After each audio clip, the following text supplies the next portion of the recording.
Hello! Today I'm going to show you how to make Dreamy Easy Bags. These bags are great for the beginning sewist or for anyone who wants to thin out their fabric stash. This is the bag we're going to make today. Dreamy Easy Bags are dreamy because they're beautiful and strong. They are washable and reversible. The same bag looks like that. They also are three-dimensional and they hold a whole lot of stuff. Now they are easy because you're just cutting straight lines and sewing straight seams. They're also easy in that they're very forgiving. If you have a few irregular stitches, it's never going to show.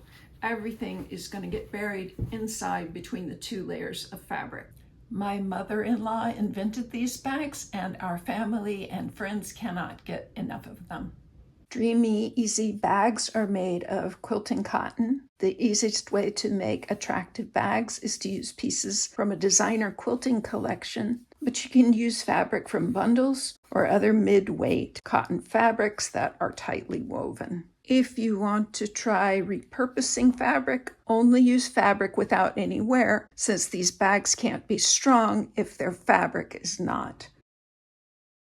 Let's look at your fabric requirements. For the main piece here on the outside, you're going to need a half a yard. For this big strip, you're going to need a 1/4 yard. For the accent strip and handles, you'll need a 1/4 yard. For the lining, you need a half a yard. And then you're going to need some flannel or interfacing less than a 1/4 yard.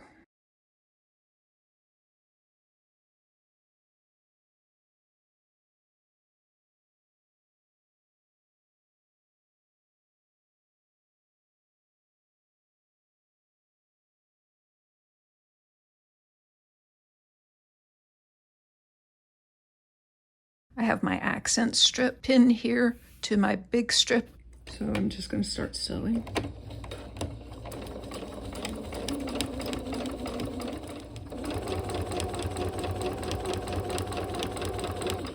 Now that I have that sewn, I'm going to open it up at the iron. I'm going to take this other edge and pin it to the top of my main piece.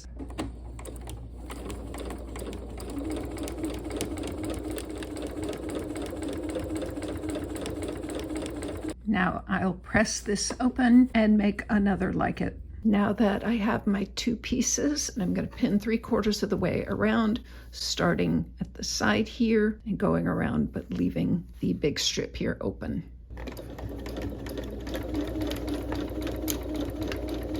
This is the bottom. I'm going to go ahead and run another line of stitching here in the seam allowance. So that is sewn, and I'm going to put this aside. For our lining, we're going to make an escape hatch to be used when we sew our bag shut with the right sides together. Get a long side and pin in the center. I'm going to mark 2 inches to either side.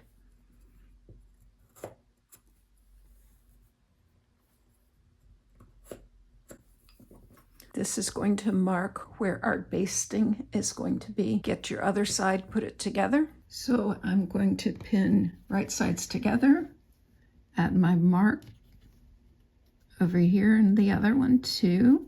I'm going to use 2 pins to indicate that there's something happening here. I'm going to go ahead and pin. I have my bag pinned 3/4 of the way around. I'm going to start on one end and sew and turn the corner. We want a back stitch here at the beginning. Now I'm just going to continue and turn the corner. I've turned the corner and I'm coming up on my double pins. And take those out, sew to my mark. And now I'm going to backstitch. And now I'm going to change to a long basting stitch.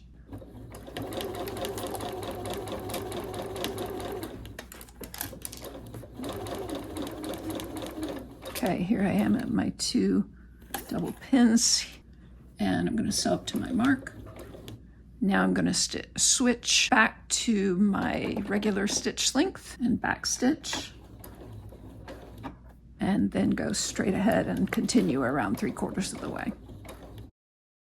The handles that I'm going to make are black, so I'm going to make a little dummy handle sample so you can see what's going on. I'm going to start by folding and pressing my handle in half.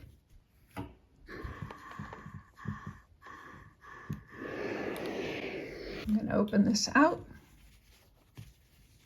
press toward the center, almost to that center fold.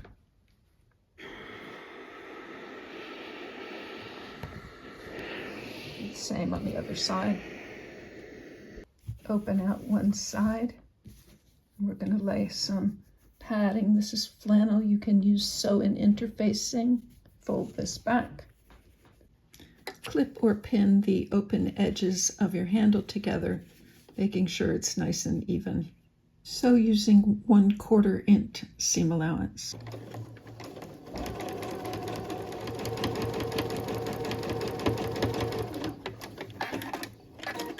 Turn around.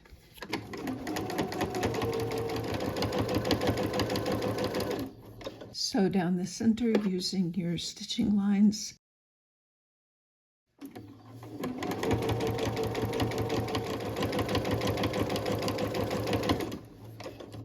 This would look a lot better, black on black, which is what I'm going to do now for my actual handles.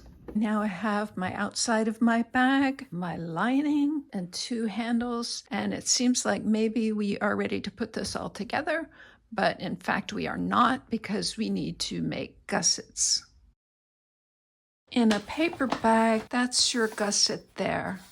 That's what gives the bag depth. We're going to take our gussets from the corners, but before we do that, we're going to have to turn the corner. I'll show you what I mean. I have a little scrap here. You can see it's sewn the same as our corners. What we're going to do is we're going to get in here and we're just going to turn 90 degrees like that. And you can see I've made a little triangle. I'm going to get in here and open this out real good. And I'm going to put that on the 90-degree angle on my mat. I'm going to go down 3 inches. I'm going to mark this with my Sharpie. Now I'm going to put clips on either side here. So now I'm ready to sew. I'm going to go ahead and back stitch. I want to make sure one allowance is going away from me. This one's coming toward me, so we're good. I'm not going to get extra bulk.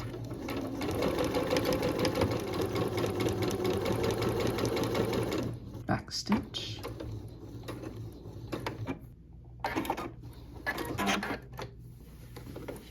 And I'm going to run another line of stitching just to the right here toward the corner. Now I'm going to cut off the excess here. Now I'm going to do the same for the other 3 corners. Save your square for another project. Now I'm going to mark for my handle insertion. You're going to mark the center. This is 20 inches. So the 10, that's our center. I'm going to mark there. And then I'm going to mark 3 inches to the other side. It's kind of hard to see with the mat. 1, 2, 3. Or you could use an old-fashioned tool and mark like that. This is our handle insertion. Okay, I've finished making marks on both sides of each bag. Now I get to turn the outside right side out. Now we're going to square off our handles like so. Fold your handle in half and mark with a pin. Open that out using either your ruler or the mat. Mark off 3 inches. At 3 inches, turn your handle. Clip or pin that in place. There's 2 reasons to do this. One is you've got 6 inches now, which is how wide your handle insertion is, so that your handles want to go in straight. The other reason is so that your handle does not get twisted. This is the way it should be. You want to make sure you don't get a twist like that. If you have your handles squared off, it's easier to see what's going on as you're pinning your handles in. It's not foolproof. You can end up with this situation, but it's helpful. You can look and see if they're going in straight or not. I've marked with a pin here on the handle, my 3/4 of an inch. I'm going to put the handle here, lined up good, and the handle is going to the outside of the mark. Here's my mark. The handle is going toward the side seam. So I'll pin that in place.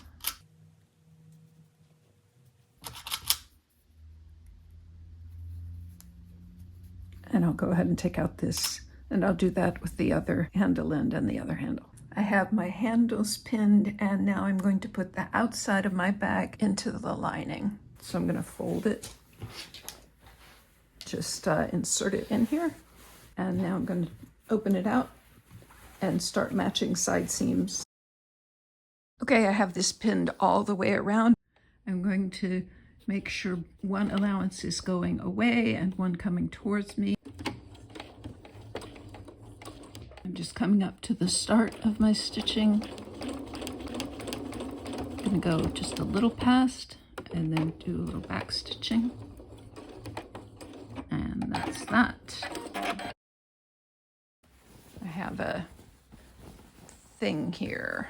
Do you remember we made an escape hatch? You can see our back stitching there. And there's some over here.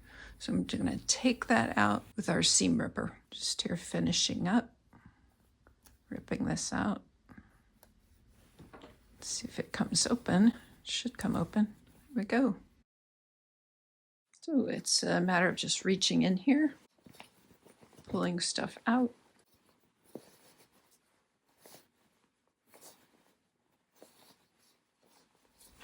Now we have our hole here that we're going to have to sew closed. First, I want to mark with a pin here where the end of my sewing is. Move a little to the right of that. Same over here. Go a little to the outside and tuck this in.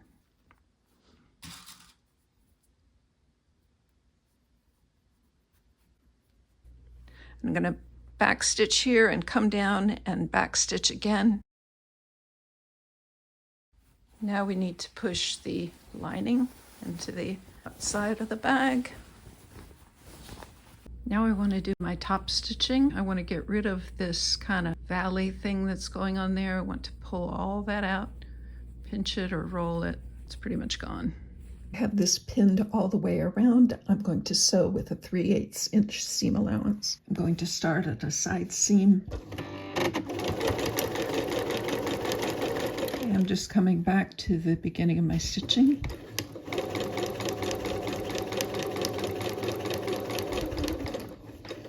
I went a little over the start. I'm going to back stitch.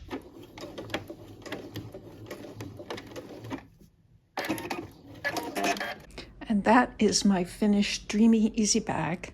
And there is the reverse. I hope you enjoy making this Dreamy Easy project. Subscribe to my channel to see more videos when they come out. Any questions or suggestions, please put in the comments.